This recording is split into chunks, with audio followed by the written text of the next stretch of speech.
Ok, čau, čau, čau visiem, labvakar. Man prieks redzēt jūs tik kuplā skaitā. Ejam, ka čatā viens, ja esat gatavi šodien kaut ko jaunu iemācīties, uzzināt. Uh, Mums čats ir vaļā. Mums ir kāds cilvēks šajā zonā. Ok, paldies. Jā, tātad mums šovakar uzstāsies Elizabete un padalīsies vairāk ar mārketinga tips un triks un dažādām lietiņām. Pirms tam es gribēju jums mazliet nodot informāciju. Tātad atgādinu, ka 24. novembrī mums būs latviešu klātienes team trainings Rīgā. Visas detaļas ir tīpē Latvijas čatā. Ja jūs neesat tajā čatā, rakstiet saviem mentoriem, saviem aplainiem. Tur ir jāsamaksā mazliet dalības naudī par telpu īrēm, jāpārskaita Elizabetei, jā, tā kā izdarot noteikti to un piesakieties pie saviem mentoriem, ka jūs ejat, ka jūs būsiet, lai mēs arī zinām, un tur ir arī tas Eventbrite links, tā kā piesakieties lūdzu, lai mēs zinām, cik daudz cilvēku būs. Un, jā, vēl kas ir interesanti, tagad šķirās dienas, vēl 3 dienas uz priekšu. TPR UK ir uztaisījuši bootcampu, kur viņi tā kā papildus mācās, un viņiem nāk dažādi līderi un stāsta dažādas interesantas lietas. Tā kā TPR Latvija arī ir šī informācija pieejama. Tā kā noteikti izmantojam šo iespēju, jo tas ir mums labā laika zona. Un tā tad došu vārdu Elizabetei. Elizabete ir šajā ar mums TPR Latvijā jau darbojās gadu un 8 mēnešus. Viņa būvē savu komandu gan Latvijā, gan ārzemēs, tad ir internacionālu komandu. Viņa ir liela līdera, lielu vīziju. Un, jā, nav viens labāks, kurš varētu palīdzēt ar mārketinga tips and tricks, mindsetu par mārketingu, kā līdz tam nonākt.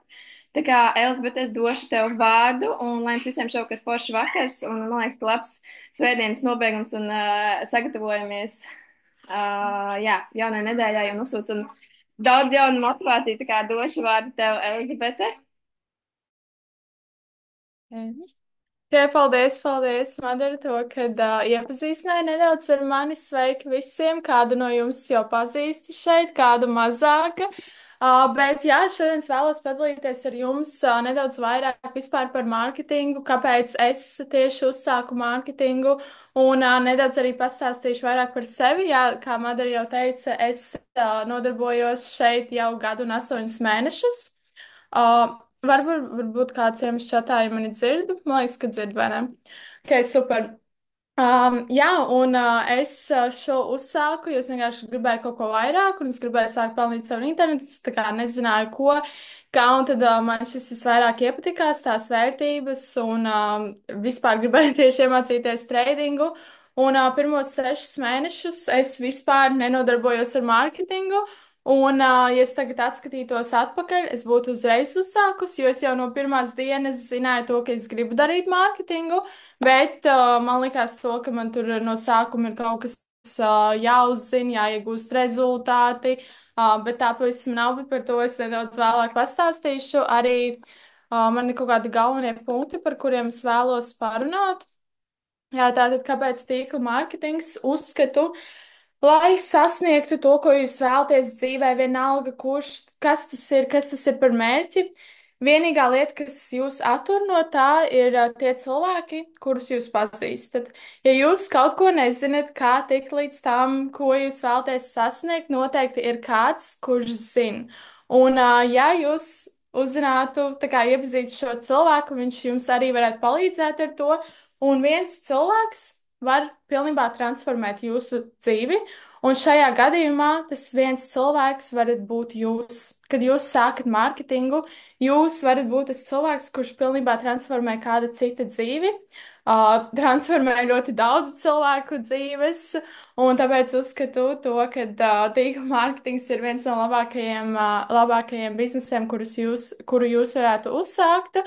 Un vispār arī tas, kad jūs dalāties ar zināšanām ar viens otru, pat ja jūs, piemēram, vienkārši pievienojāties, kā es sākumā, tā kā, lai iegūtu zināšanas par tradingu, lai nopelnītu ar to. Piemēram, jūs sākat mārketingu, jūs tā apmainaties ar savām zināšanām. Kādam jūs kaut ko pastāstat, kāds jums kaut ko pastāst, un es uzskatu, tas ir ļoti, ļoti spēcīgi. Vispār tā kā kontakti ir pats svarīgākais. Eventi, meetupi, jūs tā iepazīstat cilvēkus, kuriem ir tādi rezultāti, kādus jūs vēlaties. Un šis ir tas tīkla mārketings, ka mēs vienkārši apmainamies ar zināšanām, palīdzam viens otram. Un, jā, vēl viena lieta, par ko es vēlos parunāt, ir, kā vislabāk būvēt Latvijā. Ja jūs man pajautātu 2 mēnešus atpakaļ, es teiktu, nekā nejautājiet man, es negribu to darīt. Jo, godīgi sakot, es sākumā vispār negribēju. Nu, protams, ja kāds man uzraksta, tad jā, bet es uz to vispār nefokusējos. Bet tagad, ja man pajautā, man ir īstenībā grūti pateikt, kāpēc, lai jūs nebūvētu Latvijā. Pirms tam man likās, oi, citās valstīs nav tik skeptiski cilvēki, tur cilvēkiem ir vairāk nauda, viņi labāk tā kā domās par šo. Bet tā nav. Visur ir savi plusi un visur ir savi mīnus. Un es teiktu to, ka būvēt tajā vietā, kur tu atrodies, tev ir ļoti daudz plusi. Tas ir labi, sakonektēties ar cilvēkiem, ar kuriem tu nevari satikties dzīvē, bet, ja tu esi no Latvijas un tev ir komandā cilvēki no Latvijas, vienalga, kurā pilsētā viņi ir, Latvija ir ļoti maza, jūs reāli varat satikties, un tas ir ļoti spēcīgi, tā kā Zoom mītingi vispār nestāv klāt tam, ka tu vari ar cilvēku iepazīties dzīvē, tu vari iepazīt, kāds viņš patiešām ir. Un arī tas, ko es teiktu, kāpēc ir liels pluss būvēt arī tā kā tieši Latvijā, priekš latviešiem, palīdzēt tā kā būvēt savu komandu ar latviešu cilvēkiem, ir tas, kad mēs esam uzauguši diezgan līdzīgi, es teiktu, vai ne? Nu, bieži vien mums ir vienādas līdzīgas morāls, mēs esam mācījušies līdzīgās skolās, tur tā kā uzauguši ar līdzīgām problēmām. Un kas ir atkal tīkla mārketings? Mēs risinām cilvēku problēmas, un kā visvieglāk ir atrast risinājumu, palīdzēt cilvēkiem, ir tas, ja tu viņus saproti. Un vislabāk mēs cilvēkus saprotam, kad viņi ir nākuši no līdzīgām situācijām, kā mēs. Tāpēc es teiktu, ka būvēt Latvijai nemaz nav tik slikti. Un, jā, tiešām tā kā uz to arī ir jāskatās, to, ka mums ir ļoti daudz plusi un māksla ieraudzīt to, kas mums ir dots, skatīties to, kas ir un izmantot to, nevis skatīties to, kas nav. Un vēl viena lieta, ko es vēlos tā kā pateikt, ir tas, ka tu vari. Tu vari. Es zinu, to, ka daudziem cilvēkiem var dažreiz būt tā, ka, jā, es tiecos pie šī ranka, es vēlos šo sasniegt dzīvē, bet varbūt īstenībā es gribētu pat daudz ko vairāk, bet mums ir tie limiting beliefs, vai ne, kad, nu, es šaubos, ka es to varu, bet nē, tā pavisam nav. Tu vari pilnībā visu, ko tu vēlies sasniegt. Un kā sasniegt tos savus mērķus, vai ne? Piemēram, kad tev kaut vai ir viens cilvēks komandā, vai tu esi tikai vienu Zoom uztaisījis, vai tev ir influencer rank, vai tev ir lielāks ranks, vienalga. Tad, kad tu pievienojies šeit, tev nebija zināšanas, kā to izdarīt, tev nebija zināšanas, kā to sasniegt, bet tu parunāji ar kādu, tu kaut ko iemācījies, tu kaut ko paskatījies, kaut kādu video, un tu saprati, kā to var izdarīt. Un tu tiki līdz tam pirmajam mazajam mērķim, tu viņu sasniedzi. Un tieši tāpat tagad ņem un arī ej sasniedz visus pārējos mērķus. Vienkārši tev ir jāuzzina, kas tev ir vajadzīgs. Kādas zināšanas tev ir vajadzīgas, lai tiktu līdz tam un tam. Un vienkārši ņem un tā kā mācies. Mums ir ļoti daudz materiāli. Un, jā, vienīgais iemesls, kāpēc tu tur vēl neesi, jo tu neesi kļuvis par to cilvēku, kurš būtu tā kā gatavs, piemēram, tu vēlēsi 100 cilvēkus savā komandā. Tu vienkārši vēl neesi tas cilvēks, neesi tas līderis, kurš varētu līdot 100 cilvēkus, un tas ir pavisam normāli, un katram ir savs ceļš, jo, piemēram, ja būtu arī tā, ka tu pirmajā mēnesī pievienojies, vai ne, un tu dabūji visu, ko tu gribēji, tu nebūtu kļuvis par to cilvēku, par kuru tu kļūsti, ka tu ej cauri visiem tiem šķēršļiem, un tie šķēršļi ir tie, kas izveido tevi par to cilvēku, kurš var sasniegt tos mērķus, un tad tev arī tā kā universe vai ne iedod to, ko tu vēlies. Un vēl viena lieta - komforts. Ejam ārā no savas komforta zonas pēc iespējas vairāk. Sākumā man bija ļoti grūti. Es reāli čīkstēju, man liekas, savai mentorai kaut kādu mēnesi. To, kad es negribu taisīt storiju, sākuma storiju, vai ne? Un tagad man tāds, ok, man vispār nav grūti to izdarīt, bet kādreiz man ļoti grūti. Bet kāpēc man tagad ir viegli to izdarīt? Tāpēc, ka es vienkārši izgāju ārā no savas komforta zonas un nevajag baidīties.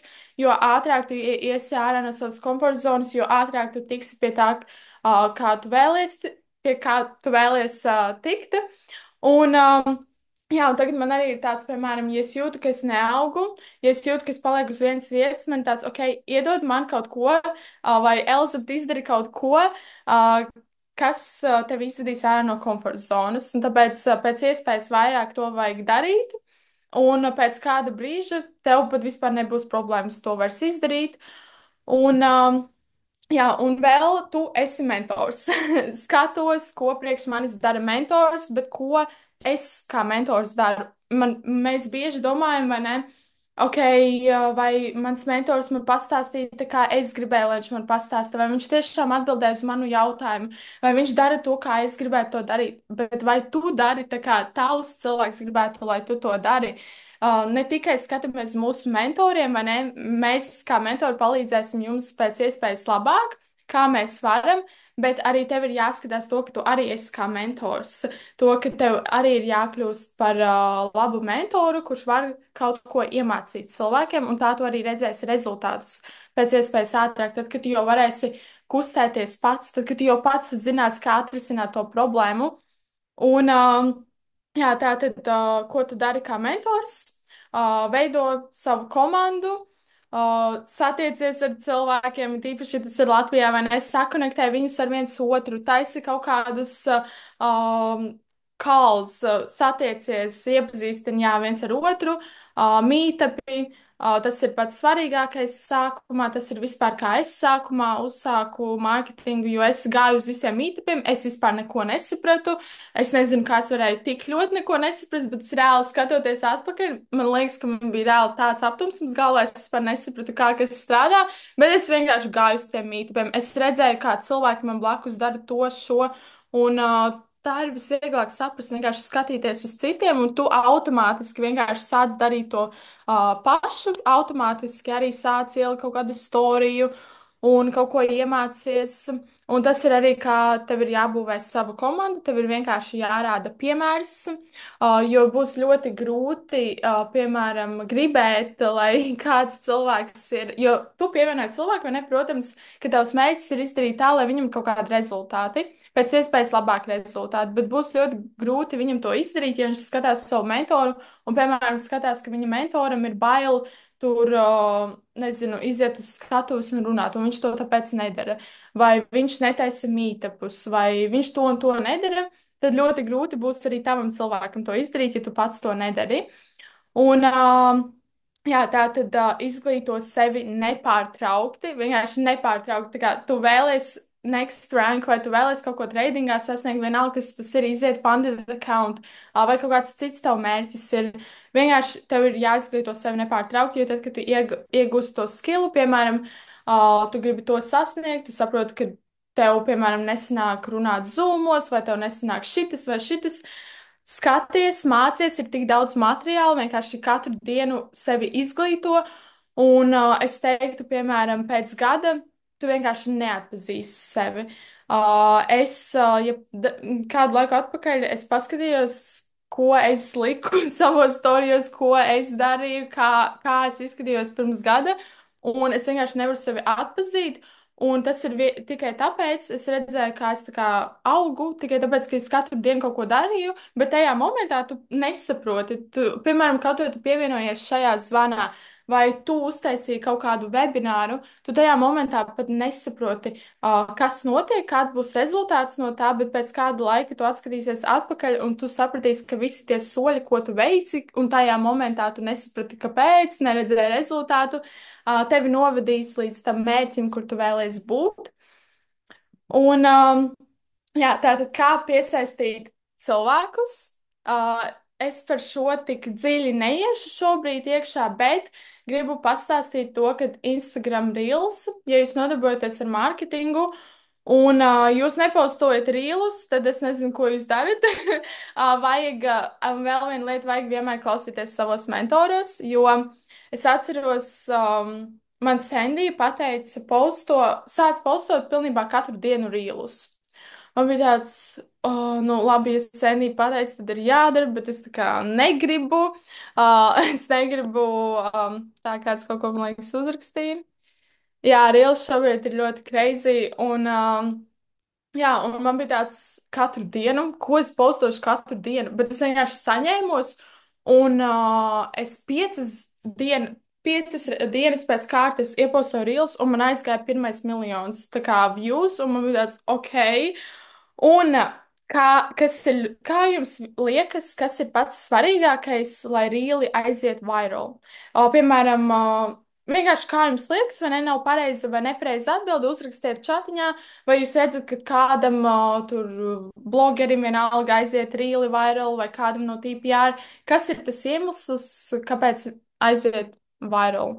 Kā jums liekas, kas ir svarīgi? Varbūt kā jūs runājat, kā izskatās skaidri redzams teksts, consistency and quality. Jā, noteikti. Hmm? Jā, funny, relatable. Arī, jā. Hashtags mūzika.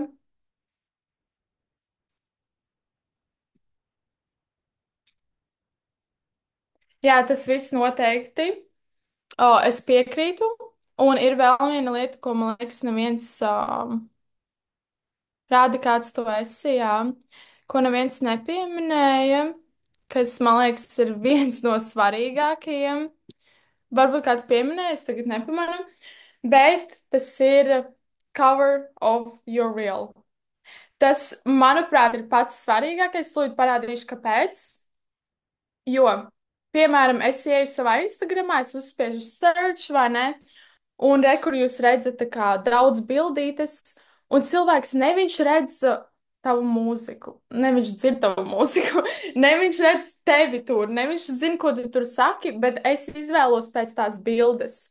Tāpēc jūs varat reāli uztaisīt perfektu rīlu, ļoti pacensties, bet bildi vienkārši uzlikt, nu, vienalga, vienkārši ātrāk iepostot, vai ne? Bet tas ir savā ziņā ļoti, ļoti svarīgi, jo tad, kad viņš jums sāks iet explore page, kāpēc cilvēks, tā kā, ja tur, ziniet, būs kaut kāds rudens lapas, nu, mazāk varbūtība to, ka viņi reāli uzspēdīs uz to rīlu. Bet, ja tur būs kaut kas dīvains, kaut kas tāds jocīgs, vai ne, ok, es gribu šo paskatīties, viņi uzspēdīs. Tāpēc, jā, tas ir bingo, cover of the picture. Tas ir ļoti, ļoti svarīgi. Un tas ir arī, kā jums vispār profils izskatīsies, kad, piemēram, ja jūs atstāsiet uz savu main page kaut kādus labus rīlus, kur aiziet viral, kur ir kaut kas, ko cilvēki varētu iegūt, vai ne, tad viņi uzspēdīs jūsu profilu, un tā kā tas ir, ko viņi pirmo redz. Un, jā, tātad, ko man rādīt cilvēkiem? Atkal var atgriezties pie tā jautājuma, ka dažreiz cilvēkiem ir tāds, ok, es tikko sāku, es no sākuma gribu patreidot, redzēt kaut kādus rezultātus, es no sākuma gribu pamācīties, tad es sākšu darīt mārketingu. Bet, ja tu gribi darīt mārketingu, es teiktu, negaidi, tāpēc, kad es, piemēram, sāku pēc 6 mēnešiem mārketingu vai ne, bet tieši, ja tu sāc ātrāk, tev arī būs vairāk ko parādīt. Jo iedomājieties, ja tu tos 5, 4 mēnešus, ko tu domā pagaidīt un nedarīt to mārketingu, tev pēc tam 4, 5 mēnešiem, ja tu viņu jau uzreiz sāk darīt, tev būt uzreiz cilvēkiem daudz vairāk ko iemācīt, daudz vairāk ko parādīt. Arī rezultāti ne tikai no trading, bet arī no mārketinga. Tas ir tas, ko tu rādīsi cilvēkiem, it īpaši, ja viņš arī vēlās darīt mārketingu. Un runājot par tradingu, tu neesi tas cilvēks, kurš mācīs viņam tradingu. Ļoti, ļoti bieži to dzirdu, bet nu, tā vispār arī man bija, kāpēc es nesāku. Jo man bija tāds, ok, es vēl šito un šito nesaprotu, bet tu vienkārši cilvēkiem parādi šo iespēju. Un arī sākumā būs tavs mentors, tev blakus, viņš tev soli pa solim tā kā izvedīs visam cauri.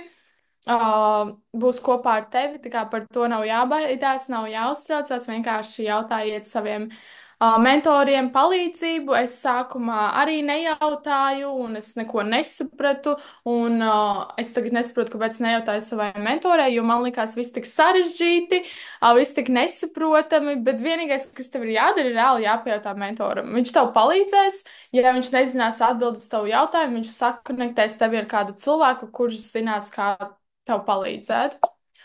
Un, jā, tas man liekas, ir vēl viens slaids, vēl viens slaids ir. Tad, ko tu vēlēsi sasniegt? Tas ir ļoti svarīgi. uz ko tu tiecies. Tā kā tu varbūt zini, jā, es tur negribu strādāt, vai ne, bet ir ļoti svarīgi soli pa solim reāli nolikt savu mērķi, ko tu vēlēsi sasniegt. Jo kā tu vari tur tikt, ja tu pat nezini, kur tu vēlēsi tikt, vai ne?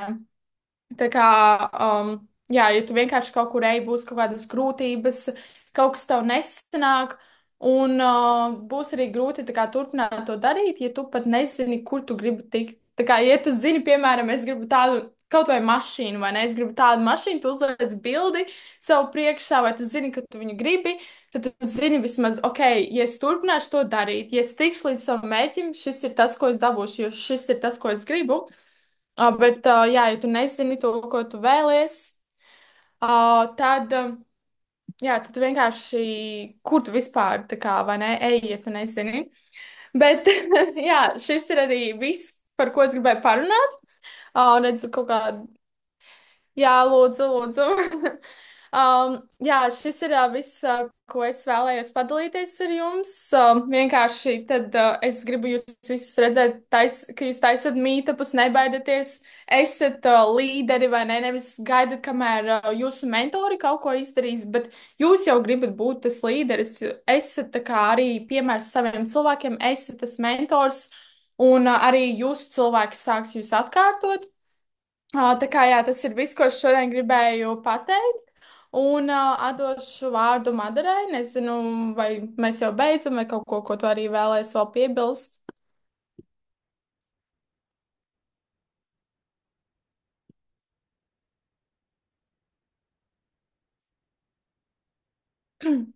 Jā, Madara vairs neatbild. Labi, tad jā, tas bija viss. Un jauku jums šo vakaru un ceru, ka jūs visi pielietosiet kaut ko, ko es šodien pastāstīju.